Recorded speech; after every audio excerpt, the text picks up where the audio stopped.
This man needs no introduction. You can imagine quickly a garden.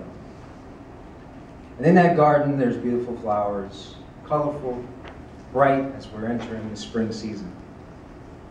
But let's go deeper into that garden. Let's start just with the seed. SEED for us is an acronym. It's sustainability, education, economic development. When we first got together as a group, we were 11 folks with a common interest. We all participated in our community with youth, with children. We knew that to educate them for the future of our city was extremely important. We also knew that their education was often dependent upon the economics of our city. And too often we've seen in the news that as the economic situation got dim, unfortunately it impacted our children and our youth. And this type of cycle was not acceptable to us. Sure enough, we know in defense of Greensboro, many programs have been started. Great programs that started with great momentum to help the economic situation of our city, to help especially our youth and children.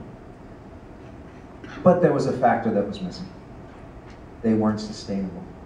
They started strong, but as people moved away or changed jobs or something happened to them that they could no longer fulfill the duty, it stopped there.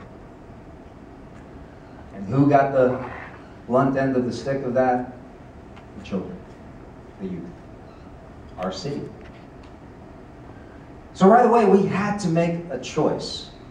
And our diverse group of individuals, from as far the lands of the great deserts of Africa, to the small but very colorful Bhutanese community, to the great mountain hills of North Carolina, and to the immense concrete jungle of New York City. We got together. And what was interesting about this group is we started as a group of 11, but we ended up with 6. So one would say, that doesn't look good. But I consider it like concentrated orange juice. We focused better. We saw something between us that was interesting. As we began to dialogue and that seed started to sprout, we realized that we all had stories.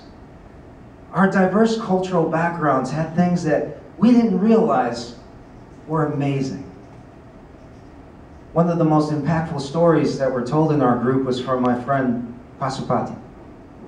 He shared how he struggled as a refugee in his country, how he's put in a camp,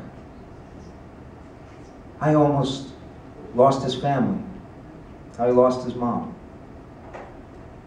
how finally when he came to the U.S., he was victorious but at a high cost. But never once did he lose his perseverance. And then we heard the stories from Esther about the refugees here in our great state.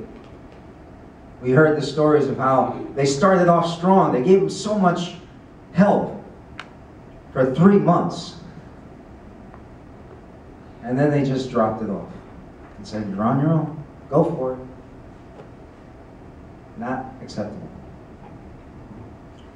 And then each of us who are dealing with youth and young children realized that they didn't have the moral fiber that they needed to survive.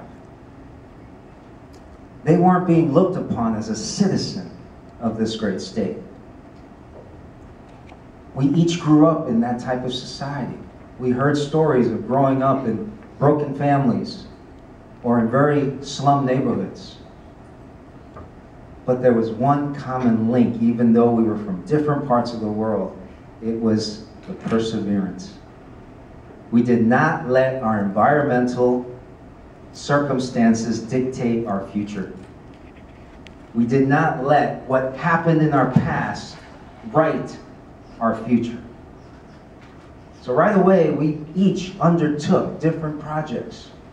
We each undertook different places that we were called to serve in our community, from the refugees to the youth to business owners to everyone that we wanted to impact their education, their future, and their economic standards.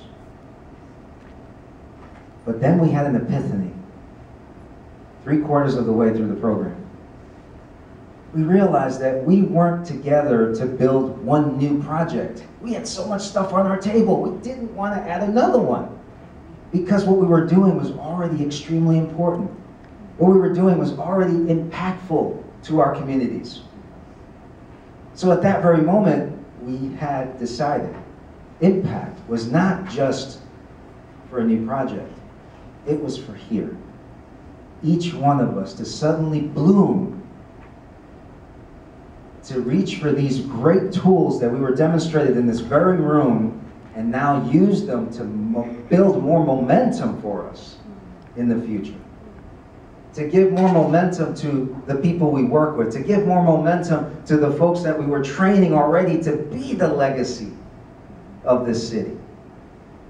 And we began to embrace now change agents for ourselves. The title was no longer just going to be under our name, it was to reside in our very well-being. And we took it and took ownership of it. And we said, yes, now we know what it means to dialogue. Now we know what it is to listen to other people's perspectives and know where they're coming from. Now we knew that some people argued with us because of the style that they handled conflict and the way that they dialogued. We now had tools to help us to enhance what we already were doing. And we can use those tools to finally bridge stronger bridges in our community, build stronger relationships with the people we already had, and now use all of you as the resources to help us to gain more momentum with what we were doing. It was powerful. It was a huge epiphany for us. And we've started to use it. Let's scan back out to that garden and see what's happened in that microcosm of a seed. What's happened to the garden?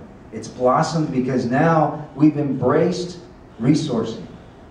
The refugee community that Esther has been leading and Dal and Pasupati have been leading have band together to find organizations that are already supporting them as a whole and add this knowledge of impact to their organization and bring them more ideas, bring them more resources, bring them more new thinking that can improve them, empower them. The folks that are working with the youth in the community, they now have resources, more individuals, names of folks in our community that already are doing what they're doing, but now they have a dialogue, now they have community, now they understand how to resolve the conflicts they had at once, and they're moving forward with them, and even improving the projects they already started.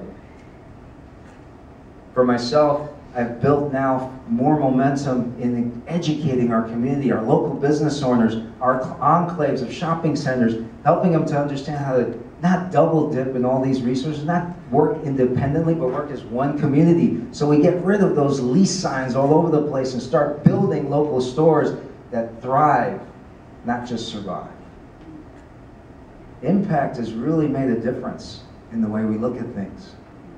It hasn't created new things, it's just allowed us now to propagate and pollinate that garden so that we are leaving a legacy now. We're training the future generations so that my children and their grandchildren will stay in Greensboro. They won't have to go to another city to look for a job. They won't have to go to another town to build and give their assets to them. They'll keep it here. That's what impact has done for us.